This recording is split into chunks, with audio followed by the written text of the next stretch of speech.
Assalamualaikum warahmatullahi wabarakatuh. Apa khabar tuan-tuan dan puan semua di musim-musim PKP ni?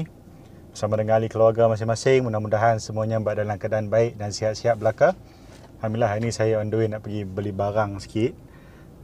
Orang kata apa, seorang je lah keluar, ketua keluarga kan. So sambil-sambil tu duduk sekejap, sembang dulu dengan tuan-tuan dan puan. Alhamdulillah, yang pertamanya kita syukur dalam keadaan yang macam ni kita masih diberikan ruang dan kesempatan lagi lah untuk orang kata apa, mendapatkan input-input yang baik, terutamanya daripada social media kan, daripada website, daripada banyak lah kan, sumber-sumber yang boleh kita baca, boleh kita dengar, boleh kita pelajari sesuatu. Tidaklah kita terputus terus dengan dunia, terputus terus dengan sumber-sumber ilmu kan. So itu satu sudut kita kena bersyukur. Hari ni saya cuma nak bertanya kepada kita semua. Pernah tak kita bertanya pada diri kita, why we are doing what we are doing right now? Kenapa? Big why orang sebut. Apakah kita buat sesuatu itu kerana tujuan-tujuan yang kecil atau kerana tujuan-tujuan yang besar yang kita nak capai? Walaupun tujuan tu nampak jauh, tapi dalam kita memikirkan, meletakkan sebab di sebalik apa yang kita buat tu, tujuan tu mestilah tujuan yang paling besar. The end in mind. An-niyat kan, innamal a'malu bin niyat. Setiap sesuatu tu mesti bermula dengan niat yang sampai hujung. Selagi niat kita tak sampai ke hujung, maka kita akan berhadapan dengan kesukaran dan kesusahan yang bertambah-tambah. Sebab apa? Sebab kita tak boleh nak rationalize apa yang kita buat tu dengan tujuan yang besar dan hebat dan ultimate. Baik, jadi setiap orang ada big why yang berbeza-beza. Dan bila kita dah bertemu dengan big why ini dalam perspektif yang kita lihat besar dan ultimate, maka kita kena perkukuhkan big why itu. Apa juga ujian, apa juga cabaran, apa juga rintangan, kita kembali kepada big why tersebut.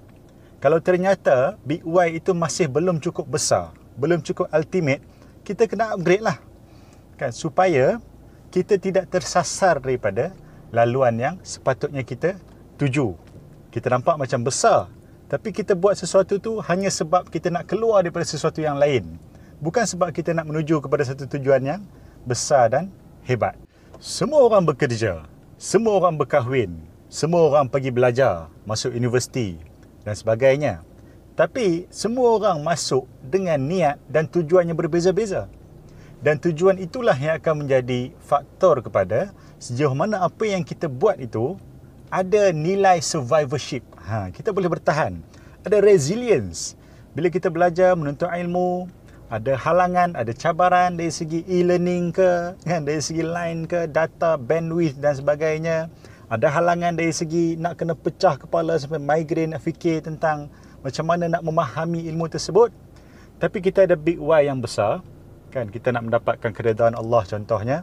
Kan, kita nak dipermudahkan jalan ke syurga. Nabi sebut kan, barang siapa meniti jalan menuntut ilmu, kan, dipermudahkannya jalan untuk ke syurga. Ujian-ujian itu pun menjadi kecil skopnya. Dan kita boleh rationalize. Dan kita boleh kembali kepada kita punya sense yang betul dalam perjalanan tersebut. Begitu juga orang yang berkahwin.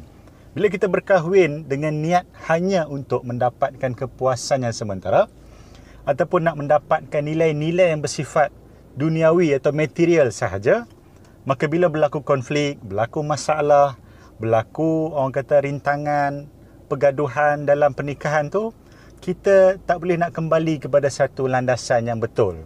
Sebab tujuan kita di awal tu dah tersasar. Begitu juga kita tengok dalam pekerjaan. Ada orang buat kerja-kerja yang susah tapi dia ada satu ketahanan yang kuat. Kan, doktor-doktor, nurse dan sebagainya hari ni kita tengok. Kan, sebab dia ada big why yang besar kenapa dia buat perkara tersebut. Kalau big why dia tak cukup kuat pun dia boleh bertahan. Tapi ada satu halangan di jiwa tu. Ada satu rungutan yang tak boleh nak resolve. Tapi kalau big why dia betul-betul clear, insya-Allah rungutan tu akan menjadi satu kenikmatan pula. Sebab tu ada orang dengan ujian tu, dia merasa susah, merasa nak merungut.